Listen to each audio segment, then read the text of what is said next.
In light of numerous revelations of sexual misconduct that have been revealed by high-profile male executives from major media outlets, from Hollywood, corporate America, the White House, and even the federal government, it is clear that organizations cannot sit idly by in hopes that the news cycle will change the conversation.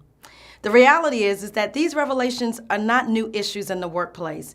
They have existed for decades, but far too many victims have felt silenced, fearful, powerless, misunderstood, and alone.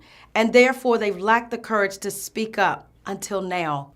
So in this course, I will guide participants through a discussion on this important topic that has now evolved into a powerful movement. I will share personal stories, lessons learned, some best practices and strategies for how to influence and initiate a workplace culture transformation, one that will empower more victims to speak up, leaders to stand up, and organizations to ramp up their policies, their practices, and their processes. So let me tell you a little bit about me. Hi, I'm Dr. Shirley Davis, and I'm president of SDS Global Enterprises, which is a strategic development solutions firm that specializes in workforce and organization transformation, diversity and inclusion, and leadership excellence. I'm also a global workforce expert and a 30-year HR veteran. I have a PhD in business, and I'm an author of several books. One is called Reinvent Yourself: Strategies for Achieving Success in Every Area of Your Life, and the other book that I released is called The Seat: How to Get Invited to the Table When You Are Overperforming and Undervalued. I've worked at the Society for Human Resource Management for 8 years as the global head of diversity and inclusion. I've held several senior leadership roles in Fortune 50 and Fortune 100 companies. I've also been a featured speaker and been quoted and used as a correspondent on a number of shows like the NBC's Today Show, the Washington Post, the Wall Street Journal, CNN.com. You might have heard me on NPR and seen me in other magazines such as Black Enterprise Magazine or HR Magazine, the USA Today, and more recently on the cover of Inclusion Magazine. I'm also a certified speaking professional by the National Speakers Association, and I also have the honor of serving as a member of the National Board of the National Speakers Association.